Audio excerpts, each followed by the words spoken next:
Raise your right hand. Do you swear or affirm that the testimony that you are about to give is the whole truth and nothing but the truth, so help you God? Let the record show that the witness answered in the affirmative, and thank you, and you may be seated. The microphones are sensitive, so please speak directly into them. Without objection, your written statement will be made a part of the record. With that, Mr. Cohen, you are now recognized to give an oral presentation of your testimony.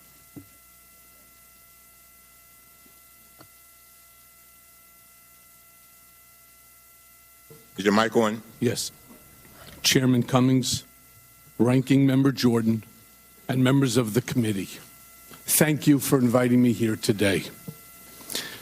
I have asked this committee to ensure that my family be protected from presidential threats and that the committee be sensitive to the questions pertaining to ongoing investigations. I thank you for your help and for your understanding.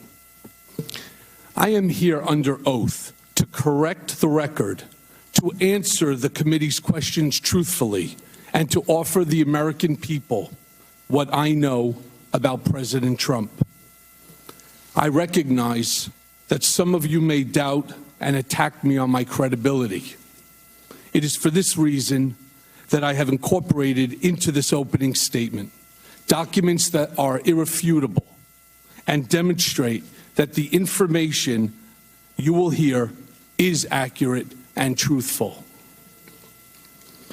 Never in a million years did I imagine, when I accepted a job in 2007 to work for Donald Trump, that he would one day run for the presidency, to launch a campaign on a platform of hate and intolerance, and actively win. I regret the day I said yes to Mr. Trump. I regret all the help and support I gave him along the way. I am ashamed of my own failings and publicly accepted responsibility for them by pleading guilty in the Southern District of New York. I am ashamed of my weakness and my misplaced loyalty, of the things I did for Mr. Trump in an effort to protect and promote him. I am ashamed that I chose to take part in concealing Mr. Trump's illicit acts rather than listening to my own conscience. I am ashamed because I know what Mr. Trump is. He is a racist, he is a con man, and he is a cheat.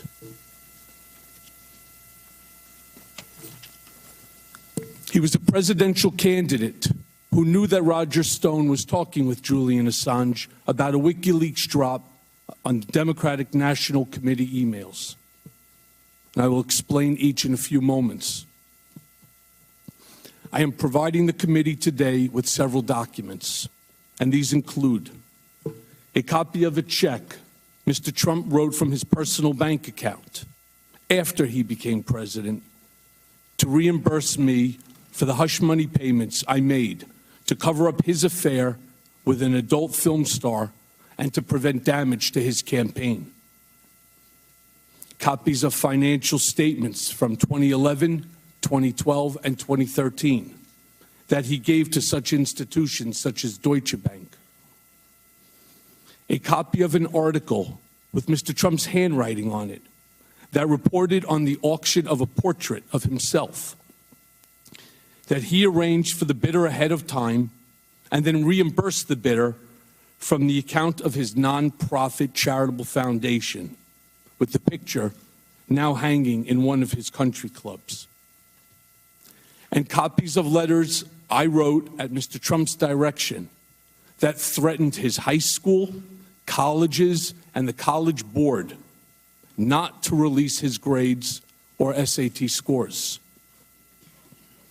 I hope my appearance here today, my guilty plea, and my work with law enforcement agencies are steps along a path of redemption that will restore faith in me and help this country understand our president better. And before going further, I want to apologize to each member, to you as Congress as a whole. The last time I appeared before Congress, I came to protect Mr. Trump. Today, I am here to tell the truth about Mr. Trump. I lied to Congress when Mr. Trump stopped negotiating the Moscow Tower project in Russia. I stated that we stopped negotiating in January of 2016. That was false. Our negotiations continued for months later during the campaign. Mr. Trump did not directly tell me to lie to Congress. That's not how he operates. In conversations we had during the campaign, at the same time I was actively negotiating in Russia for him, he would look me in the eye and tell me there's no Russian business, and then go on to lie to the American people by saying the same thing. In his way, he was telling me to lie. There were at least a half a dozen times between the Iowa caucus in January of 2016 and the end of June when he would ask me, "How's it going in Russia?" referring to the Moscow Tower project. You need to know that Mr. Trump's personal lawyers reviewed and edited my statement to Congress about the timing of the Moscow Tower negotiations before I gave it.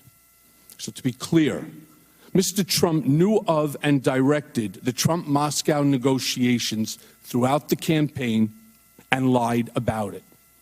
He lied about it because he never expected to win. He also lied about it because he stood to make hundreds of millions of dollars on the Moscow real estate project. And so I lied about it too, because Mr. Trump had made clear to me through his personal statements to me that we both knew to be false, and through his lies to the country that he wanted me to lie. And he made it clear to me because his personal attorneys reviewed my statement before I gave it to Congress. Over the past 2 years, I have been smeared as a rat by the President of the United States.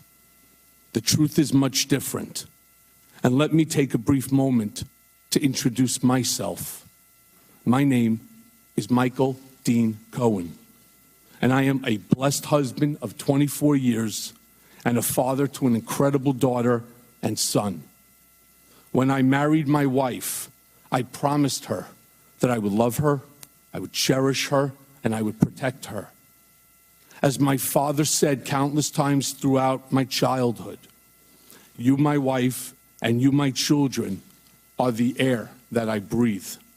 So to my Laura, and to my Sammy, and to my Jake, there's nothing I wouldn't do to protect you.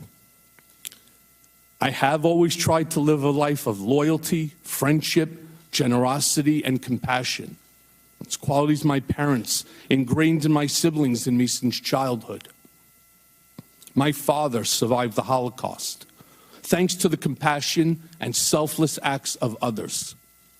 He was helped by many who put themselves in harm's way to do what they knew was right. And that is why my first instinct has always been to help those in need. And Mom and Dad, I am sorry I let you down. As the many people that know me best would say, I am the person that they call at 3 a.m. if they needed help. And I proudly remember being the emergency contact for many of my children's friends when they were growing up, because their parents knew that I would drop everything and care for them as if they were my own. Yet last fall, I pled guilty in federal court to felonies for the benefit of, at the direction of, and in coordination with individual number one. And for the record, individual number one is President Donald J. Trump. It is painful to admit that I was motivated by ambition at times. It is even more painful to admit that many times I ignored my conscience and acted loyal to a man when I should not have. sitting here today, it seems unbelievable that I was so mesmerized by Donald Trump that I was willing to do things for him that I knew were absolutely wrong. For that reason, I have come here to apologize to my family, to my government, and to the American people. Accordingly, let me now tell you about Mr. Trump. I got to know him very well, working very closely with him for more than 10 years as his executive vice president and special counsel, and then as personal attorney when he became president. When I first met Mr. Trump, he was a successful entrepreneur, a real estate giant, and an icon. Being around Mr. Trump was intoxicating. When you were in his presence, you felt like you were involved in something greater than yourself, that you were somehow changing the world. I wound up touting the Trump narrative for over a decade. That was my job. Always stay on message. Always defend. It monopolized my life. At first, I worked mostly on real estate developments and other business transactions. Shortly thereafter, Mr. Trump brought me into his personal life and private dealings. Over time, I saw his true character revealed. Mr. Trump is an enigma. He is complicated, as am I. He is both good and bad, as do we all. But the bad far outweighs the good. And since taking office, he has become the worst version of himself. He is capable of behaving kindly, but he is not kind. He is capable of committing acts of generosity, but he is not generous. He is capable of being loyal, but he is fundamentally disloyal. Donald Trump is a man who ran for office to make his brand great, not to make our country great. He had no desire or intention to lead this nation, only to market himself and to build his wealth and power. Mr. Trump would often say, this campaign was going to be the greatest infomercial in political history. He never expected to win the primary. He never expected to win the general election. The campaign, for him, was always a marketing opportunity. I knew early on in my work for Mr. Trump that he would direct me to lie to further his business interests. And I am ashamed to say that when it was for a real estate mogul in the private sector, I considered it trivial. As the president, I consider it significant and dangerous. But in the mix, lying for Mr. Trump was normalized, and no one around him questioned it. In fairness, no one around him today questions it either. A lot of people have asked me about whether Mr. Trump knew about the release of the hacked documents, the Democratic National Committee emails, ahead of time. And the answer is yes. As I earlier stated, Mr. Trump knew from Roger Stone in advance about the WikiLeaks drop of emails. In July of 2016, days before the Democratic convention, I was in Mr. Trump's office when his secretary announced that Roger Stone was on the phone. Mr. Trump put Mr. Stone on the speakerphone. Mr. Stone told Mr. Trump that he had just gotten off the phone with Julian Assange, and that Mr. Assange told Mr. Stone that within a couple of days, there would be a massive dump of emails that would damage Hillary Clinton's campaign. Mr. Trump responded by stating to the effect, "Wouldn't that be great?" Mr. Trump is a racist. The country has seen Mr. Trump court white supremacists and bigots. You have heard him call poorer countries shitholes. In private, he is even worse. He once asked me if I could name a country run by a black person that wasn't a shithole. This was when Barack Obama was president of the United States. And while we were once driving through a struggling neighborhood in Chicago, he commented that only black people could live that way. And he told me that black people would never vote for him because they were too stupid. And yet, I continued to work for him. Mr. Trump is a cheat. As previously stated, I am giving to the committee today 3 years of Mr. Trump's personal financial statements from 2011, 2012, and 2013, which he gave to Deutsche Bank to inquire about a loan to buy the Buffalo Bills and to Forbes. These are Exhibits 1A, 1B, and 1C to my testimony. It was my experience that Mr. Trump inflated his total assets when it served his purposes, such as trying to be listed amongst the wealthiest people in Forbes, and deflated his assets to reduce his real estate taxes.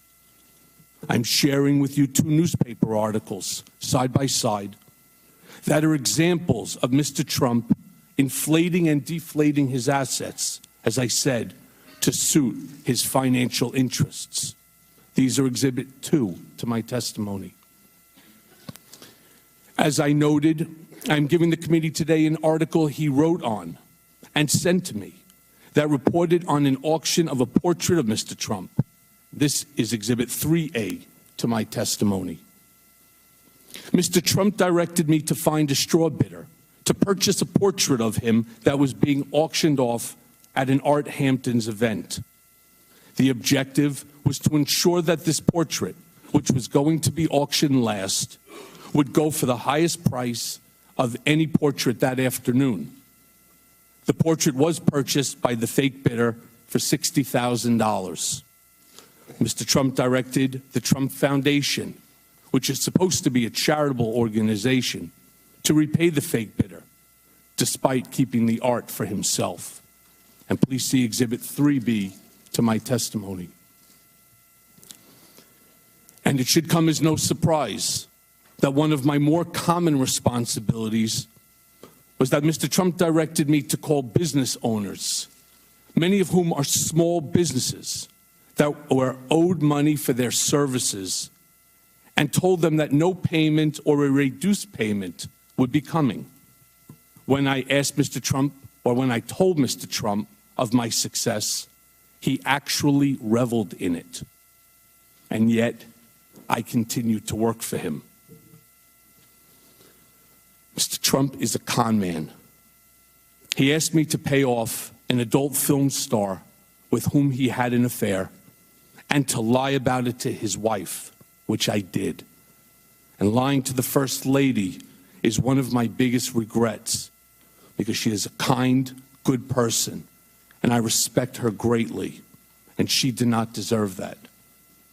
And I'm giving the committee today a copy of the $130,000 wire transfer from me to Ms. Clifford's attorney during the closing days of the presidential campaign that was demanded by Ms. Clifford to maintain her silence about her affair with Mr. Trump. And this is Exhibit 4 to my testimony. Mr. Trump directed me to use my own personal funds from a home equity line of credit to avoid any money being traced back to him that could negatively impact his campaign.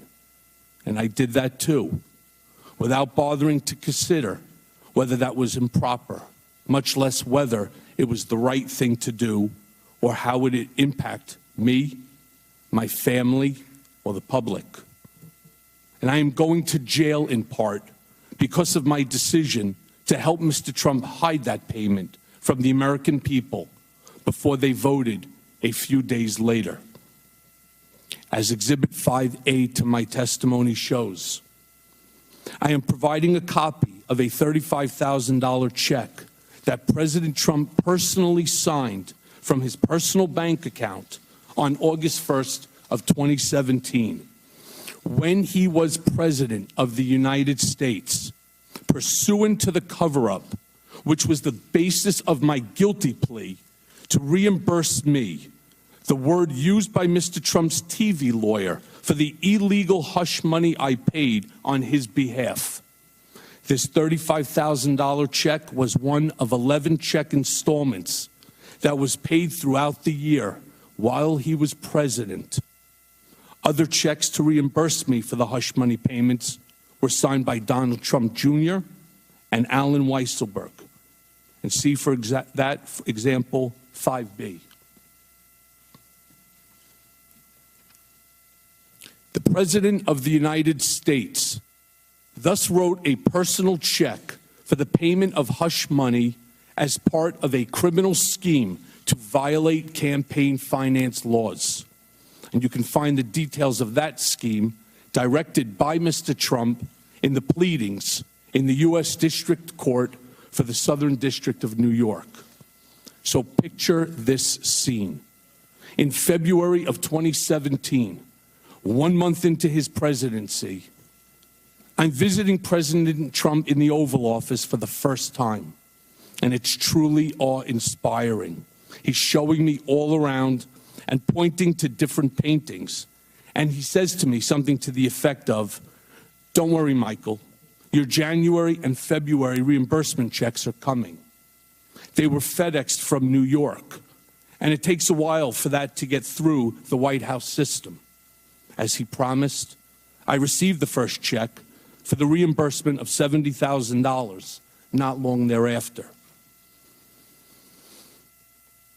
When I say CONMAN, I'm talking about a man who declares himself brilliant, but directed me to threaten his high school, his colleges, and the college board to never release his grades or SAT scores.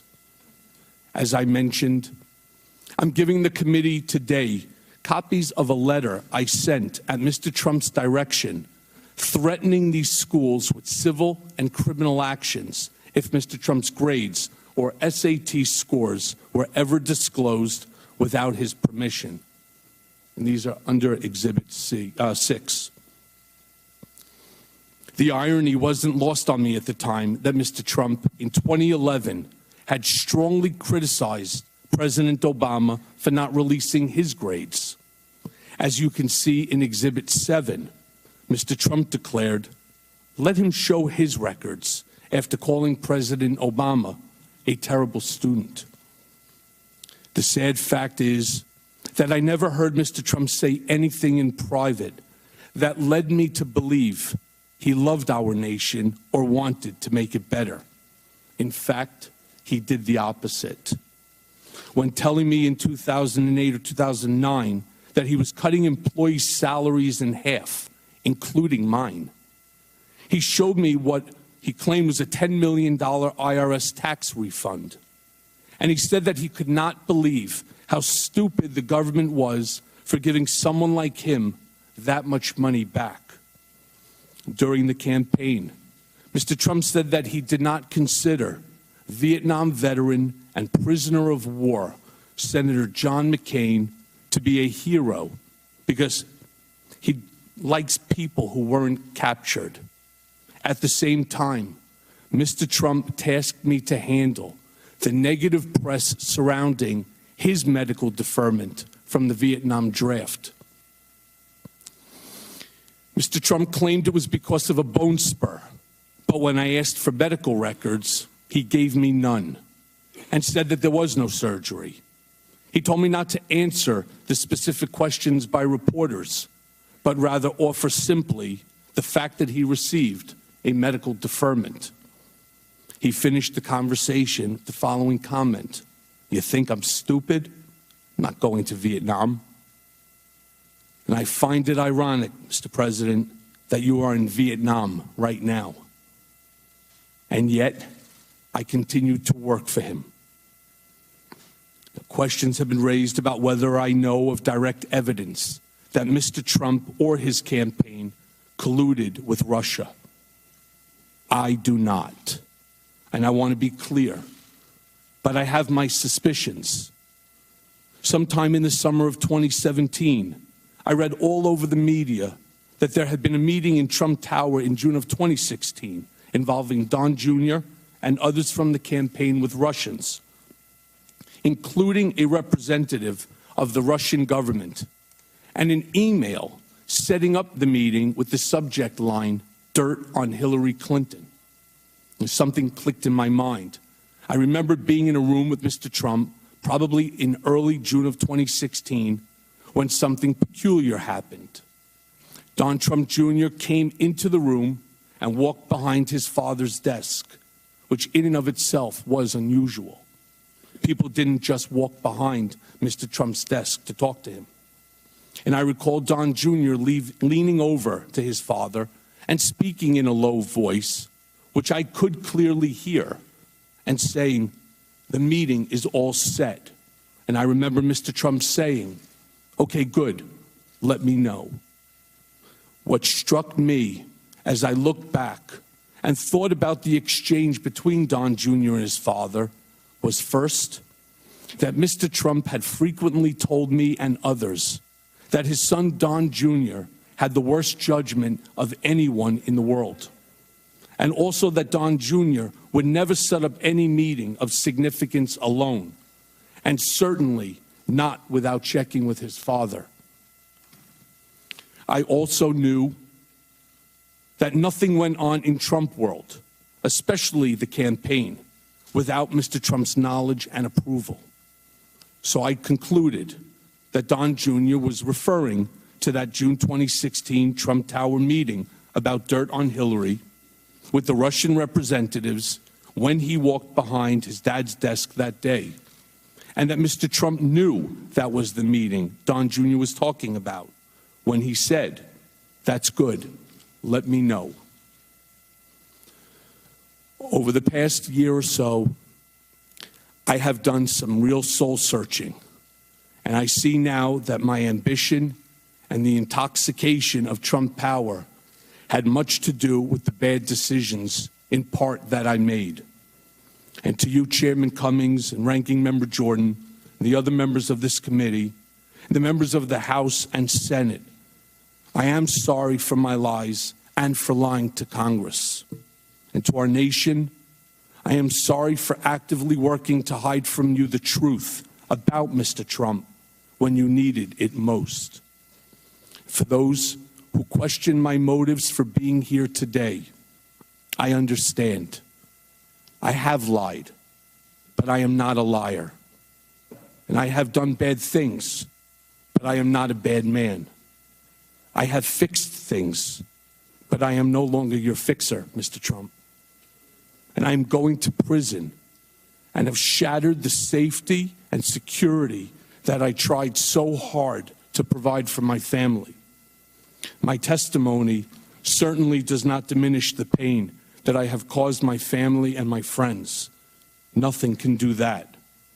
And I have never asked for, nor would I accept, a pardon from President Trump. And by coming today, I have caused my family to be the target of personal, scurrilous attacks by the president and his lawyer, trying to intimidate me from appearing before this panel. Mr. Trump called me a rat for choosing to tell the truth, much like a mobster would do when one of his men decides to cooperate with the government. And as Exhibit 8 shows, I have provided the committee with copies of tweets that Mr. Trump posted, attacking me and my family. And only someone burying his head in the sand would not recognize them for what they are. It's encouragement to someone to do harm to me and my family. I never imagined that he would engage in vicious, false attacks on my family and unleash his TV lawyer to do the same. And I hope this committee and all members of Congress on both sides of the aisle make it clear that as a nation, we should not tolerate attempts to intimidate witnesses before Congress, and attacks on family are out of bounds and not acceptable.